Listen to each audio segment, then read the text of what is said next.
గత సార్వత్రిక ఎన్నికల్లో ఎవరూ ఊహించని విధంగా వైసీపీ ఓడిపోయింది.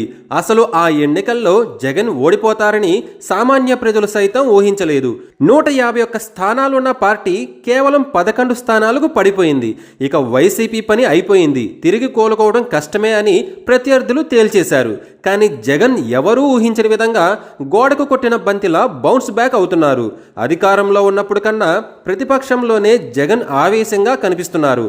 ఈ కారణంగానే వైసీపీ క్యాడర్ సైతం ఫుల్ జోష్లో ఉన్నట్లు కనిపిస్తున్నారు. ఇక సార్వత్రిక ఎన్నికల తర్వాత జరుగుతున్న ఎన్నికల్లో వైసీపీ సత్తా చాటుతోంది. విజయవాడ కార్పొరేషన్కు జరిగిన ఎన్నికల్లో అన్ని స్థానాలను గెలుచుకుని వైసీపీ క్లీన్ స్వీప్ చేసింది. ఆ తర్వాత జరిగిన ఎమ్మెల్సీ ఎన్నికల్లో కూడా వైసీపీ అభ్యర్థి విజయం సాధించారు. స్థానిక సంస్థల కోట విశాఖ ఎమ్మెల్సీ ఎన్నికల్లో వైసీపీ అభ్యర్థి బొత్స సత్యనారాయణ ఘన విజయం సాధించారు. తాజాగా ఉమ్మడి విజయనగరం జిల్లాలోని స్థానిక సంస్థల కోటా నుంచి ఉప ఎన్నికలకు రంగం సిద్ధమైంది. ఎమ్మెల్సీ ఎన్నికలకు సంబంధించిన నామినేషన్ స్వీకరణ ఘట్టం సోమవారంతో ముగిసింది.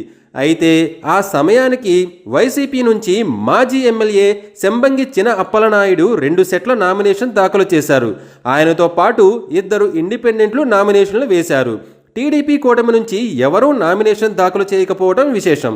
నామినేషన్ దాఖలుకి గడువు ముందు 2 ఇండిపెండెంట్లు నామినేషన్లు దాఖలు చేశారు.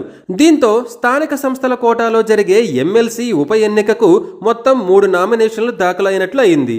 2 ఇండిపెండెంట్లో ఒకరు టీడీపీ నేతకు చెందిన భార్య కూడా ఉన్నారు. అయితే తన నామినేషన్తో పార్టీకి ఎటువంటి సంబంధం లేదని ఆ మహిళా నేత ప్రకటించారు. ఇండిపెండెంట్ అభ్యర్థులు విత్డ్రా చేసుకుంటే ఈ ఉప ఎన్నికల్లో వైసీపీ అభ్యర్థి శంబంగి గెలుపు ఏకగ్రీవం అవుతుంది.